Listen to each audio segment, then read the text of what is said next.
ಹೇ ದೇವ, ಬೆಳೆಯುವ ಸಿರಿ ಮೊಳಕೆಯಲ್ಲಿ ಕಾಡು ಎಂಬಂತೆ ತನ್ನ ಉದರದಲ್ಲಿ ಜನಿಸಿದ ಮಕ್ಕಳನ್ನು ಕಳೆದುಕೊಂಡು ಕಣ್ಮರೆಯಾಗಿ ಬಿಟ್ಟಳು ನನ್ನ ಹೆಂಡತಿ ಪಾರ್ವತಿ.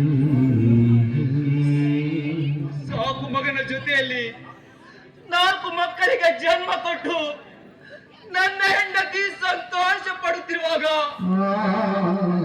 ಒಂದೇ ರಾತ್ರಿಯಲ್ಲಿ ಯಾರೋ ಡಕಾಯಿತರು ಬಂದು ನನ್ನ ಚಿಕ್ಕ ಮಗನ ನಾಯಿ ಹತ್ತಿಕೊಂಡು ಹೋಗಿದ್ದಾರೆ.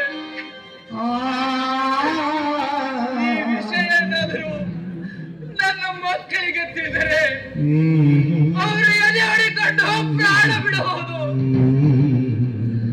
ಇಲ್ಲ ದೇವ, ಇಲ್ಲ, ಈ ವಿಷಯ ಯಾವ ಕಾಲಕ್ಕೂ ನನ್ನ ಮಕ್ಕಳಿಗೆ ತಿಳಿಯಬಾರದಪ್ಪ, ಯಾವ ಕಾಲಕ್ಕೂ ತಿಳಿಯಬಾರದು.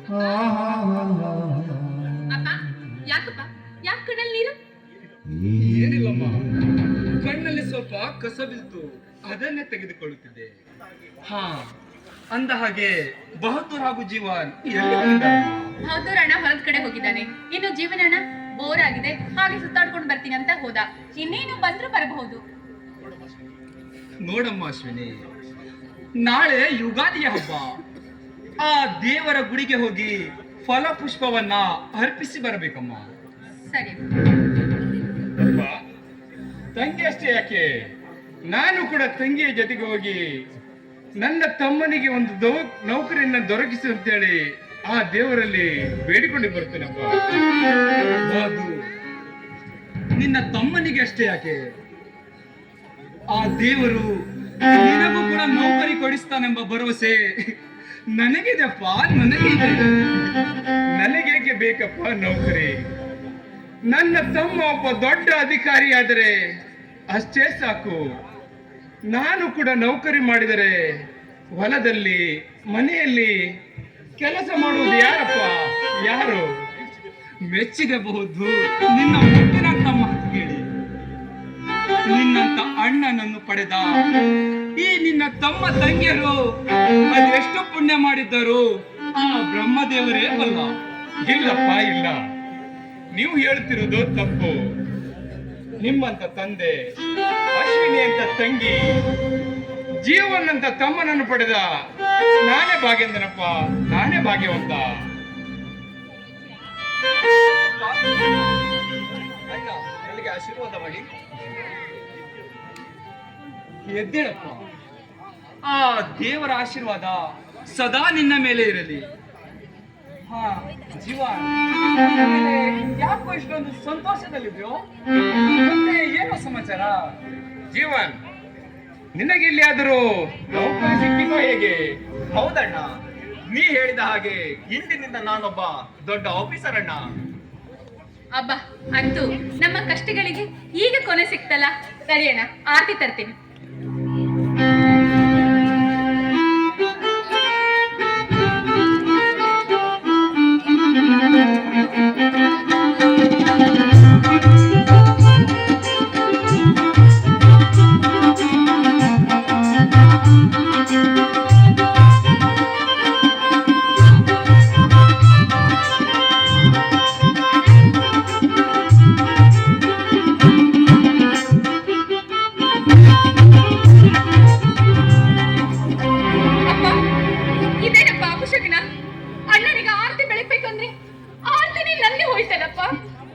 ತಂಗಿ, ಅದು ಗಾಳಿಗೆ ಆರಿರಬೇಕು.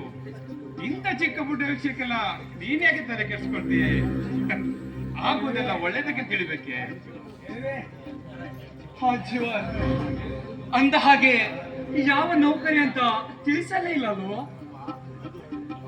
ಅಪ್ಪ, ಅದು ಯಾವ ನೌಕರಿ ಆದ್ರೂ ಚಿಂತೆ ಇಲ್ಲ. ನನ್ನ ತಮ್ಮನ ಬಾಳು ಬಂಗಾರವಾಗಲು ಅದೆಷ್ಟು ಲಂಚ ಕೇಳುತ್ತಾರೋ ಕೇಳಲಿ. ಯಾವುದಾದ್ರೂ ಒಬ್ಬ ಶ್ರೀಮಂತನ ಮನೆಯಲ್ಲಿ ಕೂಲಿ ಕೆಲಸ ಮಾಡಿ ನನ್ನ ತಮ್ಮನಿಗೆ ನೌಕರಿಗೆ ಹಣ ತುಂಬುವ ಜವಾಬ್ದಾರಿ ನನ್ನದಪ್ಪ, ನನ್ನದು. ಜೀವನ್, ಇದಕ್ಕೆಲ್ಲ ನೀನೇನು ತಲೆ ಕೆಡಿಸ್ಕೊಳ್ಳಬೇಡಪ್ಪ. ಅಣ್ಣ, ನೀನು ತಿಳಿದುಕೊಂಡಿರುವುದು ತಪ್ಪು ಕಲ್ಪನೆ. ನನ್ನ ನೌಕರಿಯ ಬಗ್ಗೆ ನೀನೇನು ಚಿಂತಿಸಬೇಡಣ್ಣ. ಯಾಕೆಂದರೆ ಈ ಊರಲ್ಲಿ ಒಬ್ಬ ಅಗರ್ಭ ಶ್ರೀಮಂತನಿದ್ದಾನೆ. ಅವರು ಒಂದು ಸ್ವಲ್ಪನೂ ಲಂಚ ಕೇಳದೆ ನನಗೆ ನೌಕರಿ ಕೊಡಿಸುವುದಾಗಿ ಹೇಳಿದ್ದಾರಣ್ಣ. ಹೇ ದೇವ, ಈ ಬಡವನ ಮೇಲೆ ಇಂದು ಕನಿಕರ ತೋರಿದೆಯಪ್ಪ, ಇಂದು ಕನಿಕರ ತೋರಿದೆಯಾ? ಒಂದು ಪೈಸೆ ಲಂಚವಿಲ್ಲದೆ ನನ್ನ ಮಗ ನೌಕರಿಗೆ ಹೊರಟಿದ್ದಾನೆಂದರೆ ನಾನೇ ಭಾಗ್ಯವಂತನಪ್ಪ, ನಾನೇ ಭಾಗ್ಯವಂತ. ಹಾ ಜೀವನ್, ಅಂದ ಹಾಗೆ ಯಾರಪ್ಪ ನಿನಗೆ ನೌಕರಿ ಕೊಡಿಸುವ ಮಹಾನುಭಾವ? ಅವರೇ ಅಪ್ಪ, ಈ ಊರಿನ ಆದರ್ಶ ವ್ಯಕ್ತಿ, ಬಡವರ ಬಂಧು, ದಲಿತರ ಉದ್ಧಾರಕ ಕೆಂಪೇಗೌಡರು. ಜೀವನ್, ಎದ್ದ ಬೇಡ ಆ ಕಡುವ ಜಾತಿಯ ಕೆಂಪೇಗೌಡರ ಹೆಸರನ್ನು. ಯಾರಣ್ಣ? ಅವರು ತುಂಬಾ ಒಳ್ಳೆಯವರು. ಅವರ ತಂಗಿ ಪದ್ಮಿನಿಯನ್ನು ನಾನು ಮದುವೆ ಮಾಡಿಕೊಂಡರೆ ನನಗೆ ಬೇಕಾದ ನೌಕರಿ ಕೊಡಿಸುವಾಗಿ ಹೇಳಿದ್ದಾರಣ್ಣ. ಸುಟ್ಟು ಹಾಕಪ್ಪ ಚರಿತ್ರೆ ಮಾತನ್ನು. ಏನು ಅರದ ನಿನ್ನ ತಲೆಯನ್ನು ತುಂಬಿಸಿ ನಮ್ಮ ಬೆಳೆದಕ್ಕೆ ಬೆಂಕಿ ಹಚ್ಚಲು ಹೊಂಚು ಹಾಕಿದ್ದಾರಪ್ಪ ನೀಚಗೌಡ. ಅಕಸ್ಮಾತ್ ನೀನೇನಾದರೂ ಅವನ ತಂಗಿಯನ್ನು ಮದುವೆ ಆದರೆ ನಮ್ಮ ಈ ಸುಖ ಸಂಸಾರಕ್ಕೆ ಕೇಡು ಉಂಟಾಗುವುದಲ್ಲಿ ಸಂದೇಹವಿಲ್ಲ ಶಿವ, ಸಂದೇಹವಿಲ್ಲ. ದಯವಿಟ್ಟು ನನ್ನ ಮಾತನ್ನು ಕೇಳಿ ಆ ಕೆಂಪೇಗೌಡರ ಸಹವಾಸ ಬಿಟ್ಟು ಬಿಡು ಶಿವ.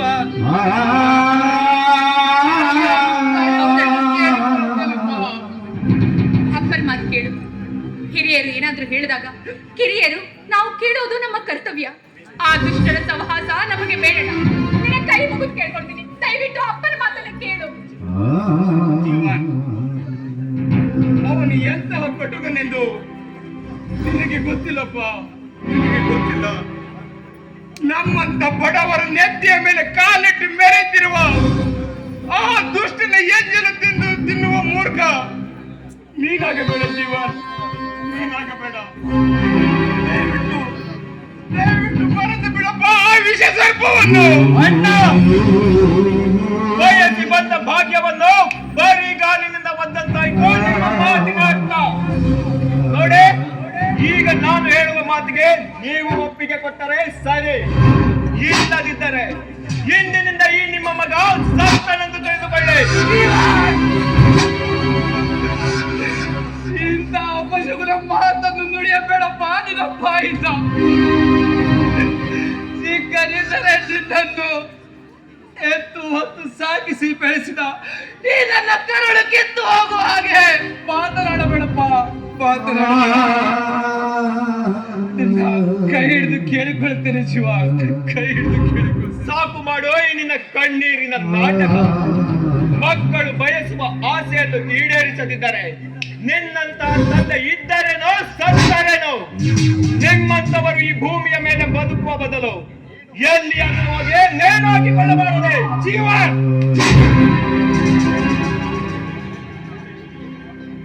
ಯಾರಿಗೆ ಹೇಗೆ ಮಾತನಾಡಬೇಕೆಂಬುದನ್ನ ಸ್ವಲ್ಪ ಪರಿಜ್ಞಾನವಿರಲಿ. ಇವರು ನಮ್ಮ ಹೆತ್ತವರು. ಇವರಿಗೆ ಮನ ಬಂದಂತೆ ಮಾತನಾಡಿದರೆ ನಿನ್ನ ಬಾಯಿಯೊಳಗಿನ ಹಲ್ಲು ಮುರಿದು ಬೇಕಂತಲ್ಲ ಯಾಚರ. ಹೌದು, ಹೊಡೆಯಬೇಡಪ್ಪ ಅವನನ್ನು. ಅವನು ಹೇಳುವ ಮಾತಿನಲ್ಲಿ ಸತ್ಯವಿದೆ. ಮಕ್ಕಳ ಬಯಕೆಯನ್ನು ಈಡೇರಿಸುವುದು ನಮ್ಮಂತ ತಂದೆ ತಾಯಿಯರ ಕರ್ತವ್ಯ ಅಂದ ಮೇಲೆ ಅವನ ಆಸೆಯನ್ನು ಯಾವ ಕಾಲಕ್ಕೂ ನಿರಾಸೆ ಮಾಡಬೇಡಪ್ಪ. ಹಾ ಜೀವನ್, ನೀನು ಬೇಗನೆ ಹೋಗಿ ನಿನ್ನ ಕಾರ್ಯವನ್ನ ಮುಗಿಸಿಕೊಂಡು ಬಾ. ಹೋಗಪ್ಪ, ಹೋಗು. ಆಯ್ತು, ನಾನಿನ್ನು ಬರ್ತೇನೆ.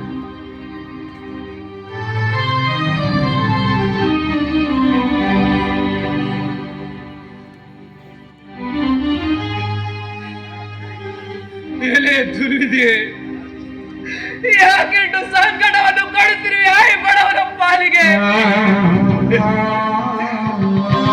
ಕಲಿತ ಮಗ ನಮ್ಮ ಬಾಳನ್ನು ಬೆಳಗಿಸ್ತಾನೆಂದು ಆಸೆ ಪಟ್ಟರೆ ನಮ್ಮ ಆಸೆ ಎಲ್ಲ ಮಣ್ಣು ಪಾಲಾಗಿ ಹೋಯ್ತಪ್ಪ, ಮಣ್ಣು ಪಾಲಾಗಿ ಹೋಯ್ತು. ಇರಲಿ ಶಿವ, ಇರಲಿ. ಯಾರ ಯಾರ ಹಣೆ ಬರದಲ್ಲಿ ಅದು ಏನಾಗಬೇಕಾಗಿದೆಯೋ ಅದು ಆಗಲೇಬೇಕಪ್ಪ. ಅದು ಆ ಸೃಷ್ಟಿಕರ್ತನ ನಿಯಮ. ಅಪ್ಪ, ಹಿರಿಯರಾದ ನೀವೇ ಈ ರೀತಿ ಹತ್ರ ನಮ್ಮ ಕಥೆ ಏನಪ್ಪ, ನೀವೇ ಹೇಳು.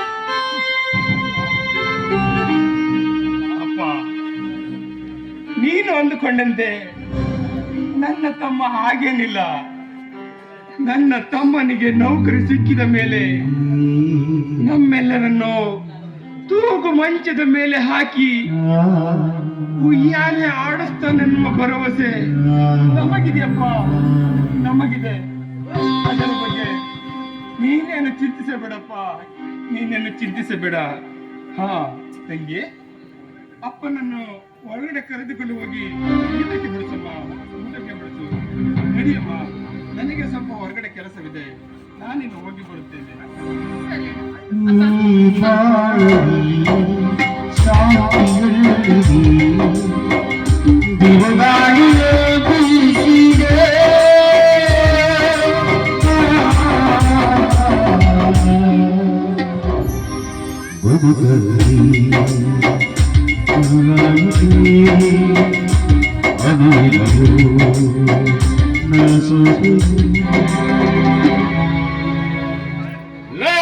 ಕೆಂಪೇಗೌಡ,